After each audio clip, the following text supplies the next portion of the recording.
자, 하나님 말씀 사도행전 4장 32절부터 37절까지 다 같이 읽겠습니다. 같이 읽겠습니다. 시작. 믿는 우리가 한 마음과 한 뜻이 되어 모든 물건을 서로 통용하고 제 물건을 조금이라도 제 것이라 하는 이가 하나도 없더라. 사도들이 큰 권능으로 주 예수의 구원을 증거하니 무리가 큰 은혜를 얻어 그 중에 핍절한 자가 없으니 이는 밭과 집 있는 자는 팔아 그 판 것의 값을 가져다가 사도들의 발 앞에 두매 저희가 각 사람의 필요를 따라 나눠준 이러라. 구브로에서 난 레위 족인이 있으니 이름은 요셉이라. 사도들이 일컬어 바나바 번역하면 번이자라 하니 그가 같이 있음에 팔아 값을 가지고 사도들의 발 앞에 두니라. 아멘. 자, 34절 한 절만 다시 읽겠습니다. 시작. 그 중에 핍절한 사람이 없으니 이는 밭과 집 있는 자는 팔아 그 판 것의 값을 가져다가. 아멘. 예루살렘 교회에 핍절한 사람이 없었다라고 기록합니다. 여기서 핍절하다라는 말은 가난하다라는 의미입니다. 그러니까 사도행전 2장에 보면 베드로가 설교했을 때 일시에 3,000명이 회개하고 예수님의 제자가 되었고, 또 4장에 보면 하나님 말씀을 듣고 믿은 자가 5,000명이 되었다라고 말합니다. 이렇게 많은 숫자로 이루어진 예루살렘 교회에 핍절한 사람이 없었다는 것은 참으로 놀라운 일입니다. 우리 흔히 하는 말로 가난은 나라님도 구제 못한다는 그런 이야기가 있습니다. 가난은 개인의 책임일까요? 아니면 사회나 나라의 책임일까? 바로 성경은 교회가 한 마음 한 뜻이 되어서 가난한 자를 없게 하라고 말씀하고 있습니다. 왜냐하면 교회는 이 땅에 세워진 하나님의 나라이기 때문입니다. 물론 완벽하진 않습니다. 교회 구성원 자체인 성도들이 완전한 존재가 아니기 때문에 그 구성원인 그 교회 공동체가 완전한 공동체일 수 없지만, 하나님께서는 구원받은 성도들의 무리인 교회를 통해서 한 마음 한 뜻이 되어서 서로 유무상통하고 가난한 자를 도와줌으로써 가난한 자가 없도록 하라고 말씀하고 있습니다.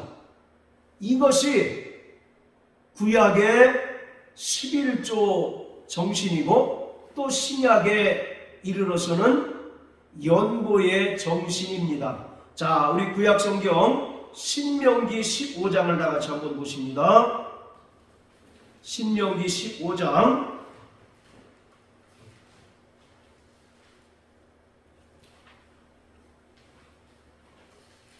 자, 4절 5절 같이 한번 읽겠습니다. 시작. 내가 만일 내 하나님 여호와의 말씀만 듣고 내가 오늘날 내게 명하는 그 명령을 다 지켜 행하면 내 하나님 여호와께서 내게 유업으로 주신 땅에서 내가 정령 복을 받으리니 너희 중에 가난한 자가 없으리라. 하나님께서 너희가 내 명령에 순종하기만 하면 하나님께서 유업으로 주신 땅에서 복을 받을 터인데 가난한 자가 없을 것이다 라고 말합니다. 그것은 신명기 14장에 나오는 11조 규례, 그리고 또 15장에 나오는 매 7년씩 돌아오는 안식년 규례를 염두에 두고 말하는 것입니다. 바로 11조와 안식년이라고 하는 것은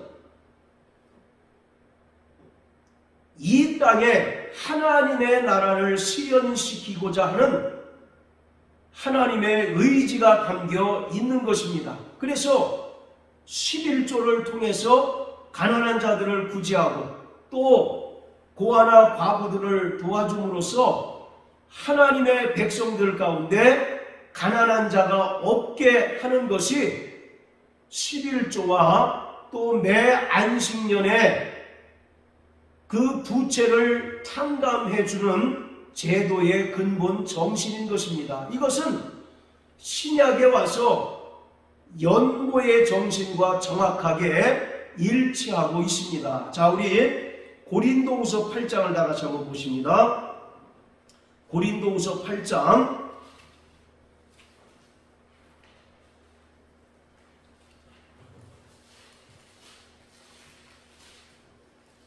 자, 13절, 14절입니다.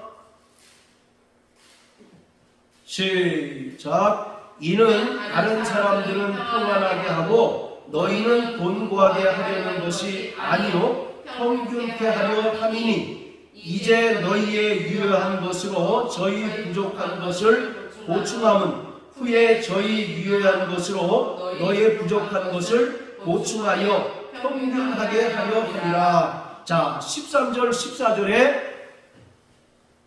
동일한 단어가 반복돼서 나오죠.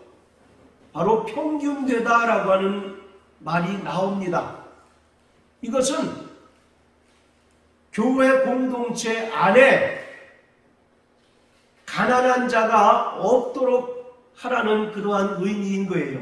14절에 보면 너희의 유효한 것으로 저희의 부족한 것을 보충하라 이렇게 얘기합니다.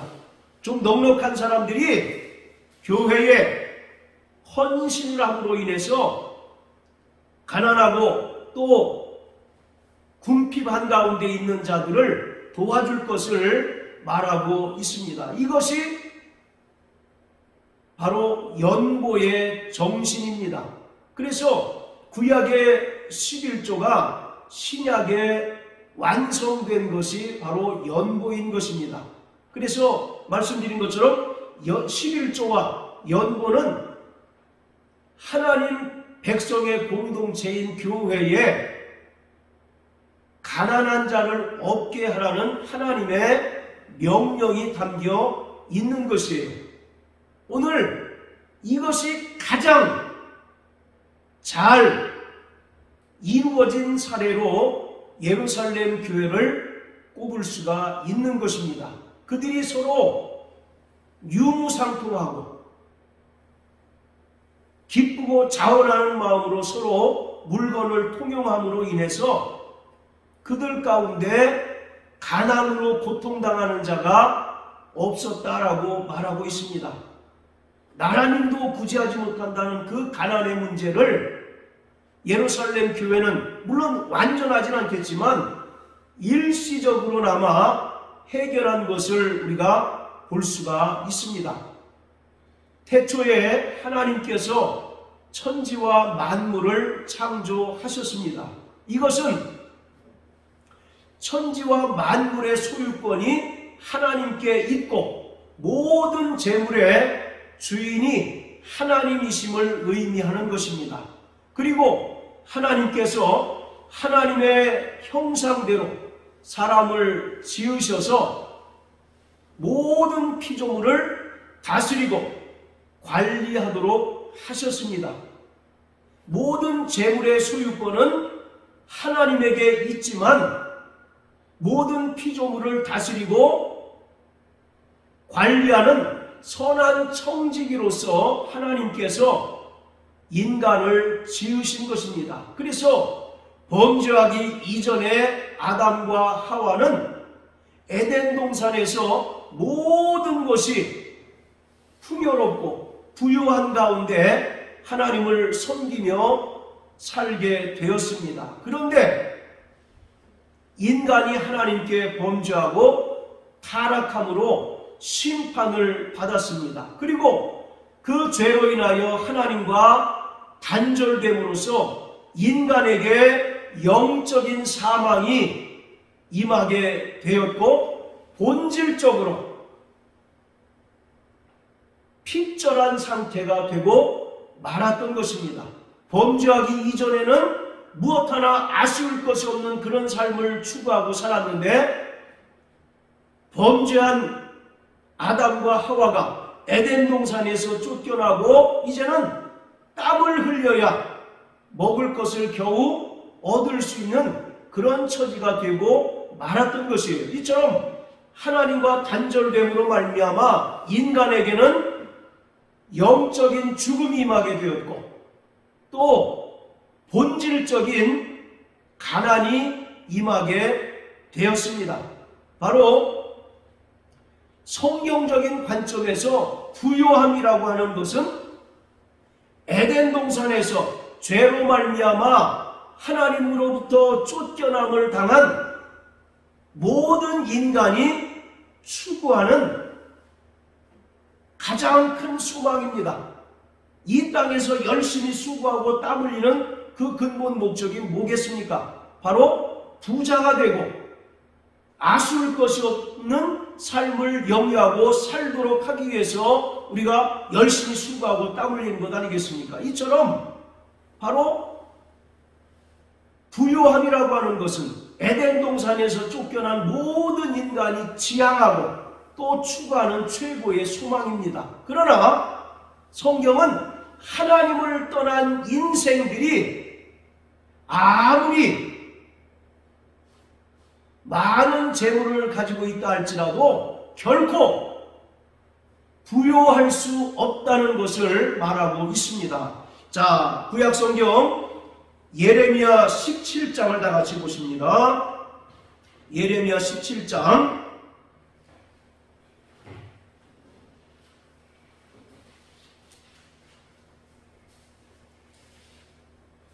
자, 9절부터 11절까지 같이 읽겠습니다. 시작. 만물보다 거짓 빼고 심히 부패한 것은 마음이라. 누가 능히 이를 알리오마는 나 여호와는 심장을 살피며 폐부를 시험하고 각각 그 행위와 그 행실대로 보응하나니 불의로 치부하는 자는 자고색과 낫지 아니한 알을 품음 같아서 그 중년에 그것이 떠나겠고 필경은 어리석은 자가 되리라. 자, 9절에 보면 만물보다 거짓되고 심히 부패한 것이 사람의 마음이라고 말합니다. 이것은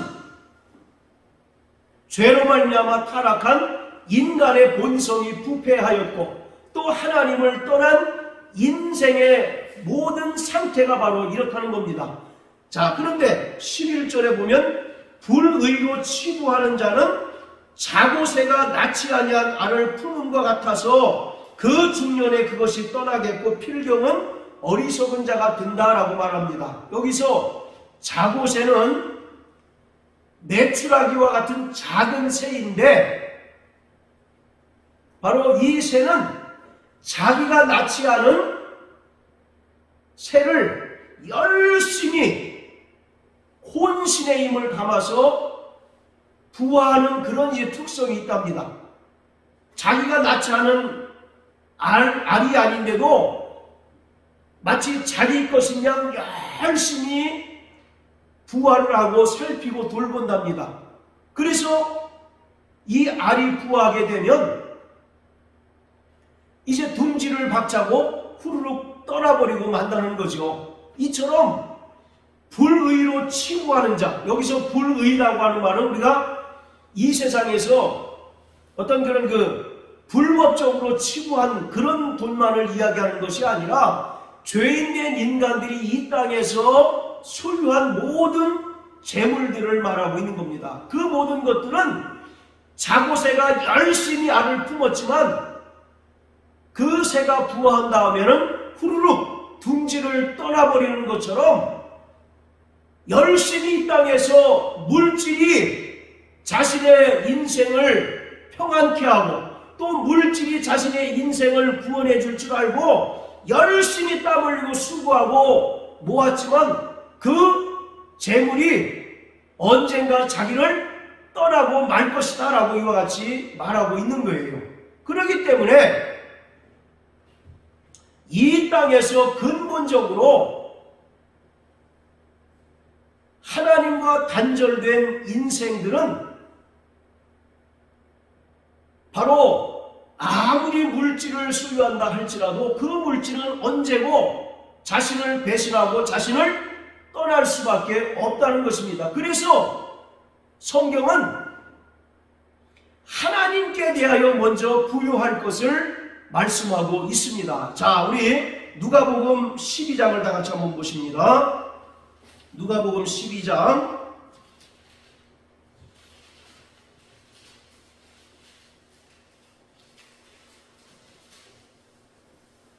자 16절부터 자 15절부터 우리 한번 21절까지 읽어봅니다. 시작. 저희에게 이르시되 삼가 모든 탐심을 물리치라. 사람의 생명이 그 소유에 넉넉한 데 있지 아니하니라 하시고 또 비유로 저희에게 일러 가라사대 한 부자가 그 밭에 소출이 풍성함에 심중에 생각하여 가로되 내가 곡식 쌓아둘 곳이 없으니 어찌할꼬 하고 또 가로되 내가 이렇게 하리라 내 곡간을 헐고 더 크게 짓고 내 모든 곡식과 물건을 거기 쌓아두리라. 또 내가 내 영혼에게 이르되 영혼아 여러 해 쓸 물건을 많이 쌓아두었으니 평안히 먹고 마시고 즐거워하자 하리라 하되 하나님은 이르시되 어리석은 자여 오늘 밤에 내 영혼을 도로 찾으리니 그러면 내 예비한 것이 네 것이 되겠느냐 하셨으니 자기를 위하여 재물을 쌓아두고 하나님께 대하여 부요치 못한 자가 이와 같으리라. 바로 예수님께서 어리석은 부자의 그 비유를 통해서 먼저 인간은 하나님께 대하여 부요해야 한다는 것을 말하고 있습니다. 아무리 이 땅에서 많은 재물을 모으고 또 아무리 많은 재물을 쌓아놓는다 할지라도 바로 그 영혼이 육체를 떠나는 순간 그것은 결코 자기의 것이 되지 않는다는 거예요. 바로 이것은 예레미야 17장 11절에 말하고 있는 자고새와 같은 경우를 말하고 있는 것입니다. 그렇기 때문에 성경에서 말하는 부요함이라고 하는 것은 어떤 물질의 부요함이 아니라 먼저 하나님께 대하여 부요할 것을 우리에게 말씀하고 있습니다. 바로 예수님께서는 근본 하나님의 본체로서 하나님과 동등하신 분이십니다. 모든 천지 만물이 다 주의 것이고 모든 재물이 다 하나님의 것입니다. 그런데 이러한 하나님 아들 예수님께서는 이 땅에 낮고 천한 몸으로 오셨고 또 고난당하시고 결국 십자가에 달려 죽으심으로 말미암아 우리에게 절대 가난의 모습을 보여주셨어요. 바로 예수님께서 모든 존귀와 영광을 다 받으시기에 합당하신 예수님께서 사람으로 이 땅에 오셔서 십자가에 달려 죽기까지 순종하시고 가난한 자의 모습으로 오신 것은 바로 가난한 우리를 부요케 하려 하심입니다. 할렐루야. 네. 자, 고린도후서 8장을 다 같이 한번 보십니다. 고린도후서 8장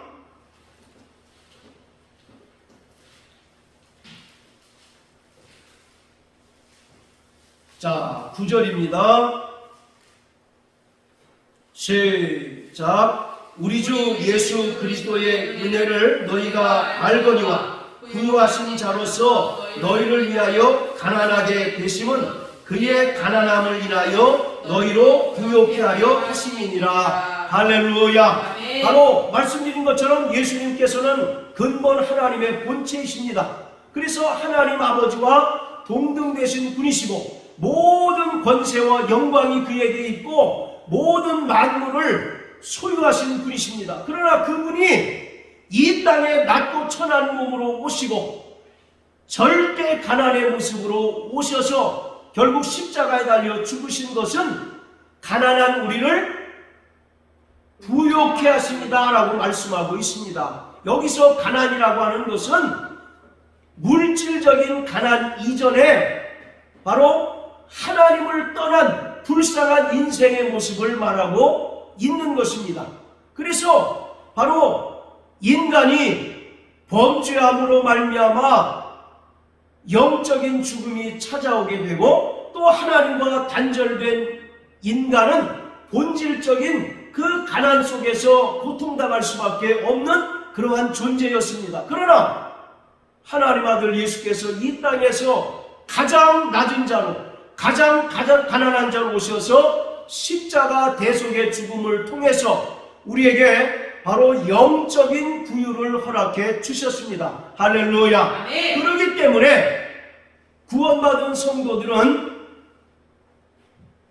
어떤 물질의 부유함을 추구하는 삶이 아니라 먼저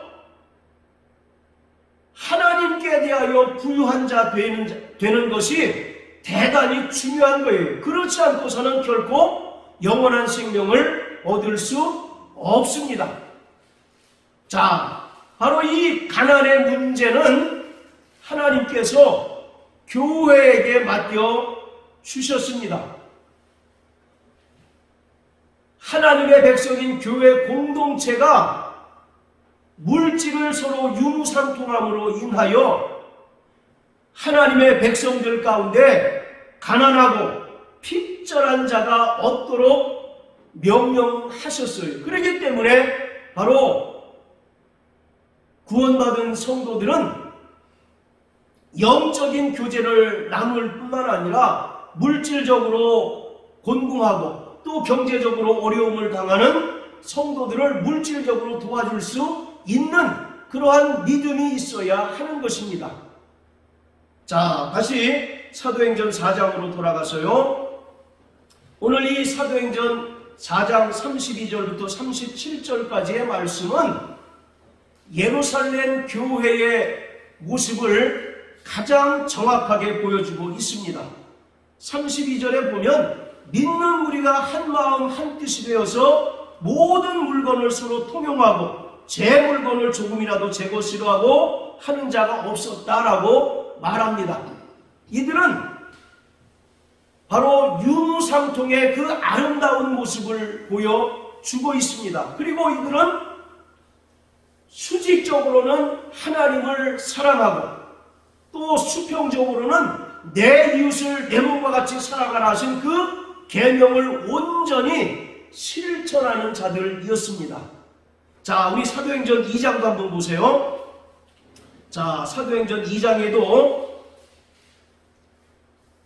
자, 44절 45절 시작. 믿는 사람이 다 함께 있어 모든 물건을 서로 통용하고 또 재산과 소유를 팔아 각 사람의 필요를 따라 나눠주고, 사도행전 2장에도 계속해서 예루살렘 교회의 그 유무상통의 그 아름다운 모습을 반복해서 말하고 있습니다. 자, 그런데 중요한 것은 이들이 모든 물건을 함께 통용하고 또 자기 소유를 팔아 각 사람의 필요를 따라 나눠주는 이 유무상통의 삶을 산 근본적인 이유는 어디에 있을까요? 이 사람들이라고 자기 재산이 귀한 줄 모르겠습니까? 자기 재산 다 귀하고 누구든지 자기 재산을 보존하려고 힘쓰죠. 그럼에도 불구하고 이 예루살렘 교회 성도들은 모든 물건을 서로 통용하고 또 자기 것을 자기 것이라 주장하는 사람이 없었다라고 말합니다. 그래서 결과적으로 예루살렘 교회 내에 핍절하고 가난한 사람이 없었다라고 이렇게 얘기합니다. 그들이 이런 삶을 살게 된 근본적인 원인이 무엇이었을까요? 이들은 하나님의 나라가 속히 임할 줄 믿었습니다. 계시록 21장 4절에 보면 하나님의 나라는 죄와 사망이 없고 아픈 것이나 애통하는 것이나 곡하는 것이 없다라고 말씀하고 있어요. 결국 하나님의 나라는 부족함이 없는 완전한 나라입니다. 할렐루야. 그리고 하나님의 나라는 어떤 사유재산의 개념이 없는 그러한 곳입니다. 그렇기 때문에 이들은 예수님의 십자가 죽음뿐만 아니라 부활도 목격했고 또 약속하신 대로 오순절 성령 강림을 통하여 그들이 성령의 충만함도 받았고, 그렇기 때문에 바로 예수님께서 약속하신 대로 재림이 곧 이루어질 줄 알았습니다. 그리고 하나님의 나라가 속히 이루어질 줄 이들은 믿고 있었던 거예요. 그렇기 때문에 그들이 소유한 재산을 결코 아까워하지 않고 재산을 헌납함으로써 그것으로 인하여 가난한 자들을 도와주는 일에 바로 열심을 다했던 겁니다. 자, 따라하세요. 교회는 이 땅에 세워진 하나님의 나라다. 그렇기 때문에 이들은 하나님의 나라를 이 땅에서 바로 실현시키기 위해서 자기의 물건을 조금 더 귀한 것으로 여기지 않고 유무상통의 아름다운 모습을 통해서 가난한 자들을 도와주었던 것입니다. 그래서 바로 예루살렘 교회는 부활신앙으로 충만할 뿐만 아니라 또 이런 유무상통의 아름다운 모습을 통해서 믿지 않는 자들에게도 칭송을 듣고 또 날마다 구원받는 자의 수가 더하는 놀라운 부흥의 역사가 있었던 거예요. 자, 이러한 유무상통은 결코 강제적이지 않습니다. 억지로 뺏어가지고 가난한 사람들에게 나눠주는 그런 형태가 아니라 기쁨과 자원하는 마음으로 그들이 이런 일들을 했던 것이 바로 중요합니다. 그런 의미에서 예루살렘 교회의 이러한 모습은 공산주의와 분명하게 구별이 됩니다. 공산주의 이론을 만든 마르크스라는 사람이 공산주의 이론을 만들었는데 바로 이 예루살렘 교회의 모습에서 힌트를 얻었다는 것을 우리는 알 수가 있습니다. 그런데 오늘 성경에 기록된 이 예루살렘 교회의 모습하고 공산주의는 분명한 차이가 있습니다. 첫째, 이들이 물질을 헌납하고 또 헌신한 것은 강제적이지 않았다는 겁니다. 얼마든지 그들이 기쁨과 자원함으로 물질을 헌납하고 또 헌신했다는 거죠. 자, 그리고 두 번째로는 모든 사유재산을 다 헌납한 게 아니라 필요할 때마다 자기 물건을, 자기 재산을 바로 헌납한 것입니다. 그리고 세 번째로는 이 예루살렘 교인이 되기 위하여 자기 재산을 내놓는 것이 결코 조건이 될 수가 없는 거예요. 이것이 바로 공산주의와 예루살렘 교회 공동체의 분명한 차이입니다. 공산주의는 있는 자들에게 강제로 뺏지 않습니까? 그래서 수탈을 해서 그것을 가난한 자들에게 나눠주는 것이 바로 공산주의 아니겠어요? 그러나 바로 예루살렘 교회는 자원함으로 또 기쁨으로 자기 재산을 사도들의 발 앞에 두고 사도들이 그것을 통해서 가난한 자들에게 나눠주는 그러한 아름다운 모습을 보여주고 있었습니다. 자, 공산주의 이론을 만든 마르크스라는 사람이 바로 이 예루살렘 교회 공동체의 모습에서 착안을 해서 공산주의 이론을 만들었습니다. 이 마르크스라고 하는 사람은 유대계 사람이에요. 그렇기 때문에 유대인과 기독교 공동체의 그 모습을 누구보다도 잘 아는 사람이었습니다. 이 마르크스라는 사람은요, 종교에 대해서 지나칠 정도로 싫어했던 사람입니다. 요즘 말로 하면 극혐했던 사람이에요.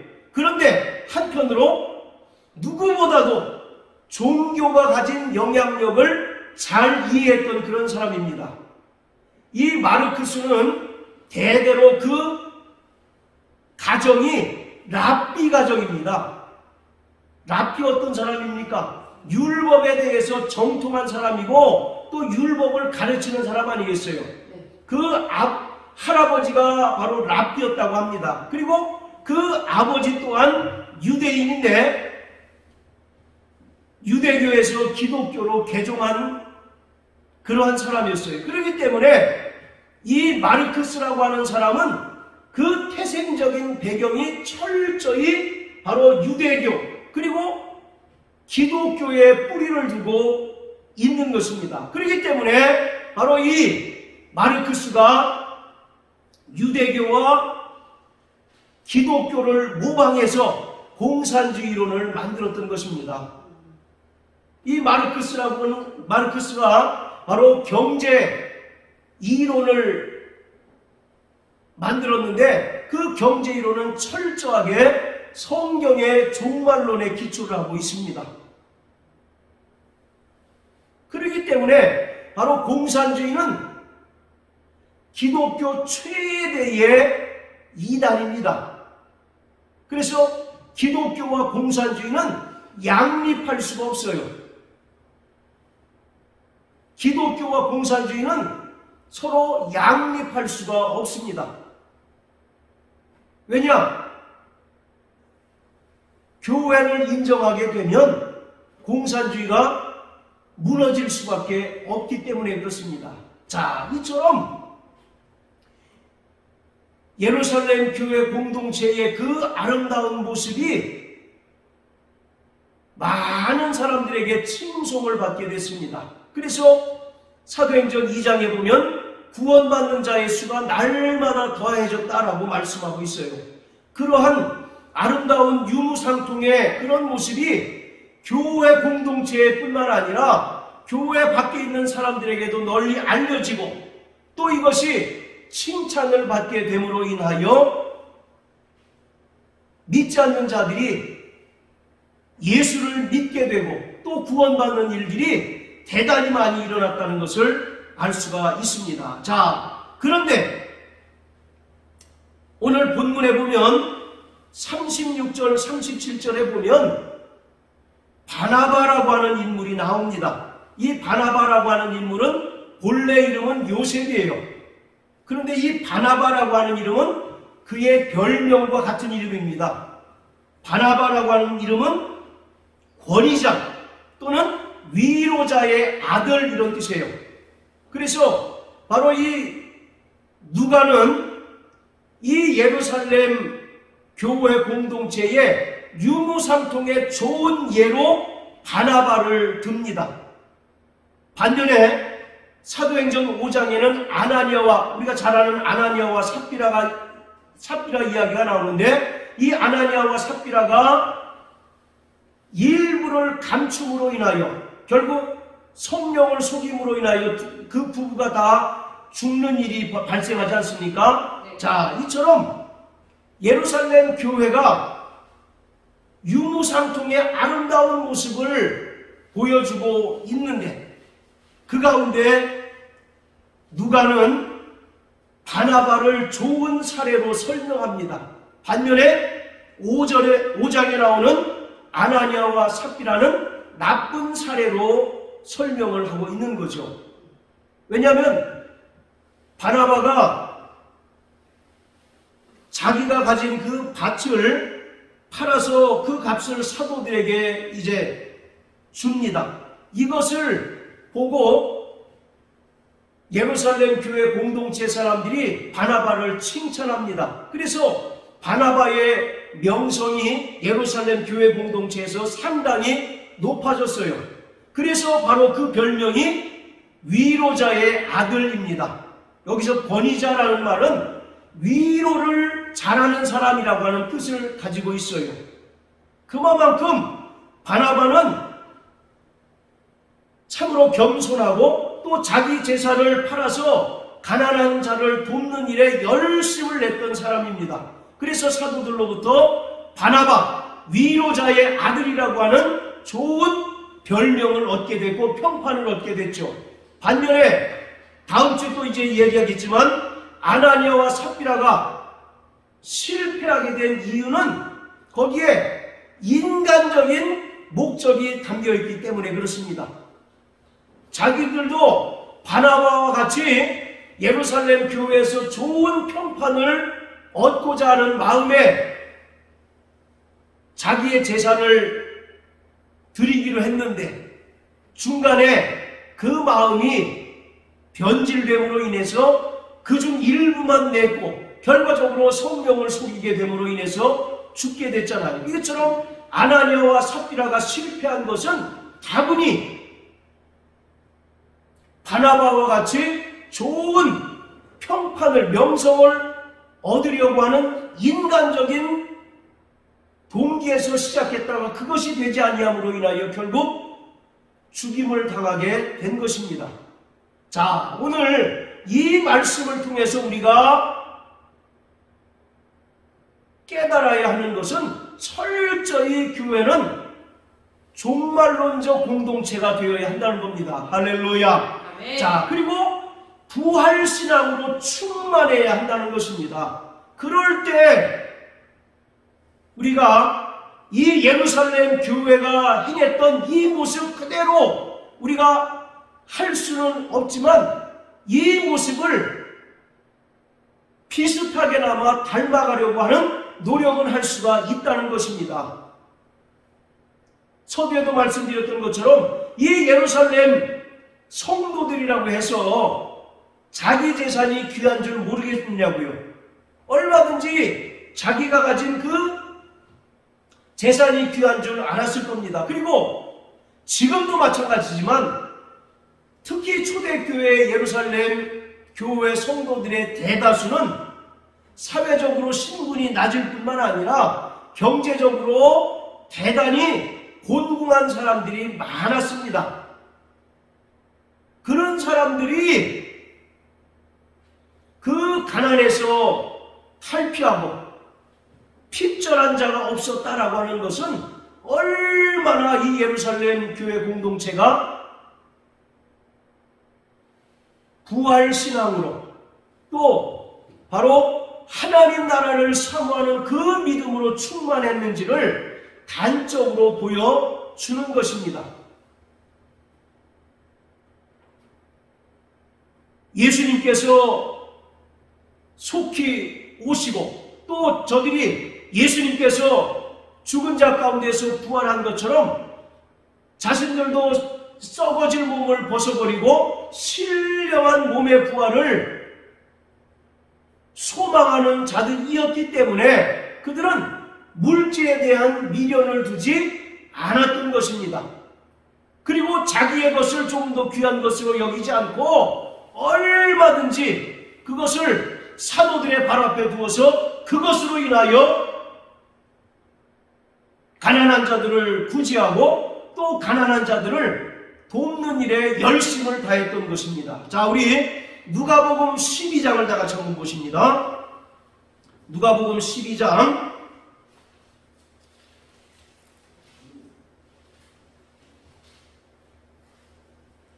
자, 33절입니다. 시작. 너희 소유를 팔아 구제하여 낡아지지 아니하는 주머니를 만들라. 곧 하늘의 분박 다함이 없는 보물이니 거기는 도적도 가까이 하는 일이 없고 좀도 먹는 일이 없느니라. 자, 너희 소유를 팔아 구제하고 낡아지지 아니한 주머니를 만들라. 이렇게 예수님께서 제자들에게 말씀합니다. 자, 여러분, 여기서 낡아지지 아니하는 주머니가 뭐겠습니까? 바로 영원한 생명을 말하고 있는 거예요. 그래서 구제라고 하는 것은요, 우리가 교회가 행해야 되는 사역들 중에 변두리 사역이 아닙니다. 즉 어떤 때가 돼가지고 사진 찍기 위해서 하는 그런 결코 그런 사역이 아니라는 것입니다. 성탄절 됐든지 또는 새해가 돼서 가난한 자들을 도와주는 것, 그게 바로 교회의 변두리 사역이 아니라 교회와 성도의 대단히 바로 중요한 사역이라는 것을 예수님께서 말씀하고 있어요. 너희 소유를 팔아 구제하여 영생을 얻으라고 말씀하고 있습니다. 그러니까 구제와 영생을 같은 동급에서 지금 예수님께서 말씀하고 있는 것입니다. 이것은 그 안에 영원한 하나님의 나라를 사모하고 또 부활신앙으로 충만하지 않고서는 결코 이러한 일을 할 수가 없는 것입니다.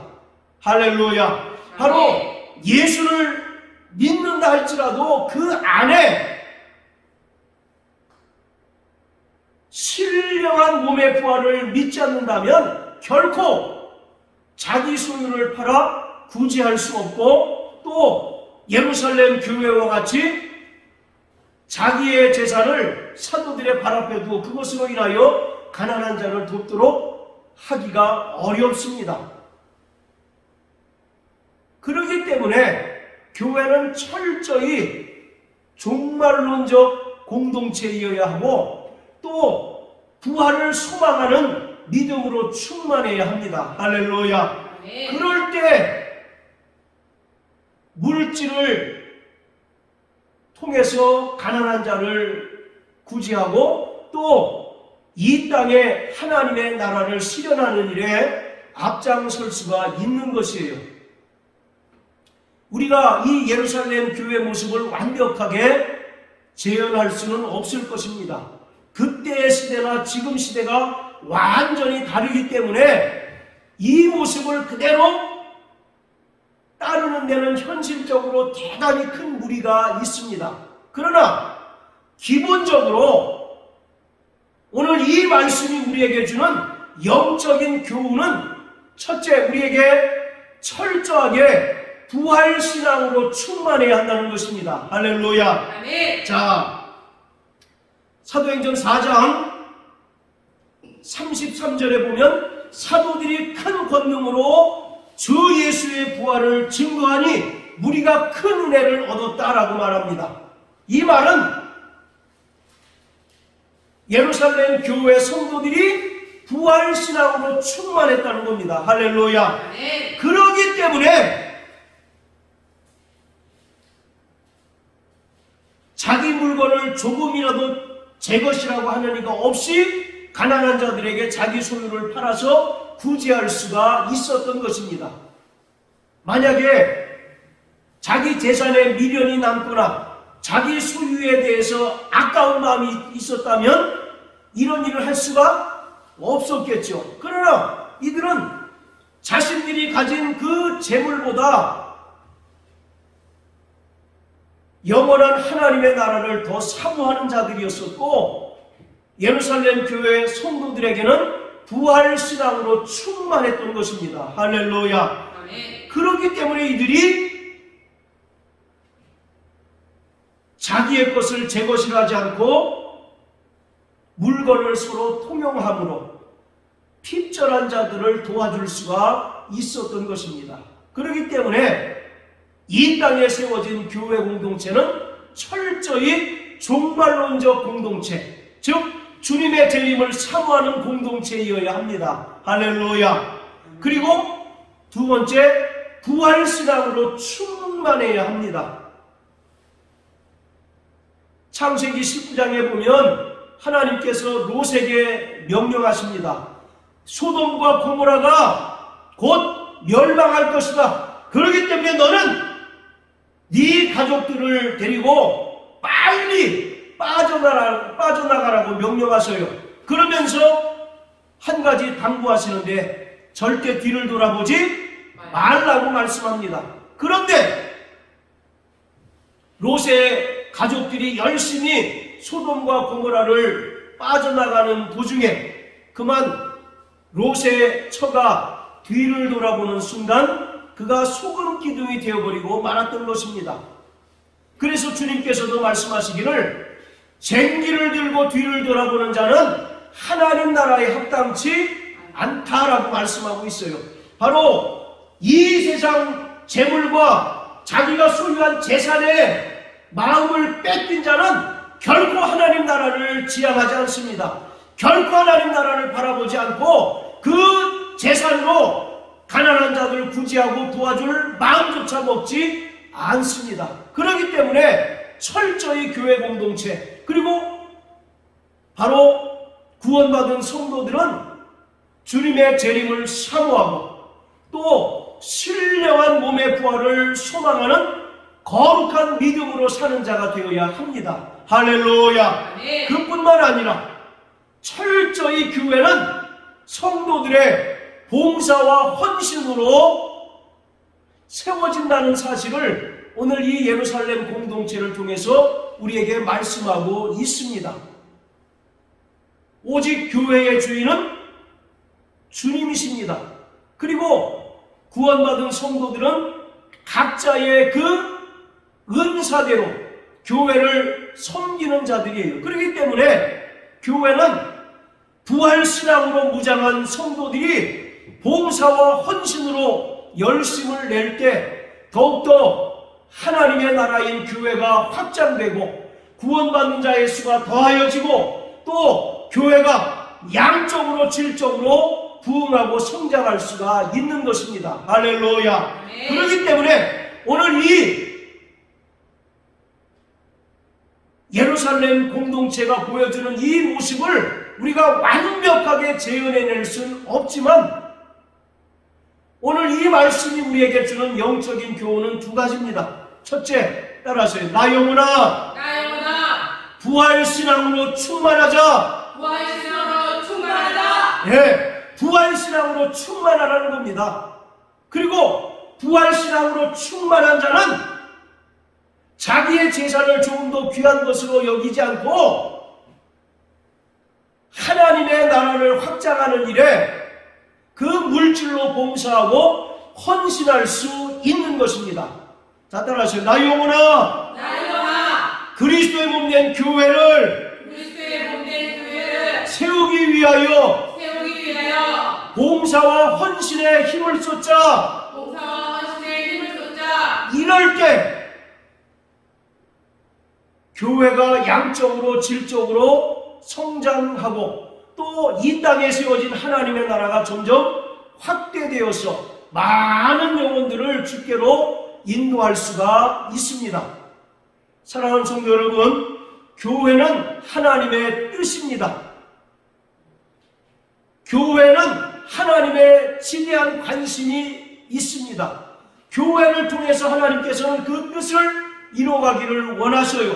그렇기 때문에 교회에 속한 모든 성도가 철저히 주님의 재림을 사모하고 부활신앙으로 무장하고 또 봉사와 헌신된 삶을 살아갈 때 우리는 하나님의 뜻에 부합하는 삶을 살아갈 수 있는 것입니다. 그러므로 교회를 사랑하시고 교회를 위하여 함께 울고 웃고 또 교회를 위하여 부활신앙으로 무장함으로써 봉사하고 헌신하는 일에 열심을 다하는 우리 모든 성도 되시기를 주의 이름으로 축복합니다. 아멘. 할렐루야.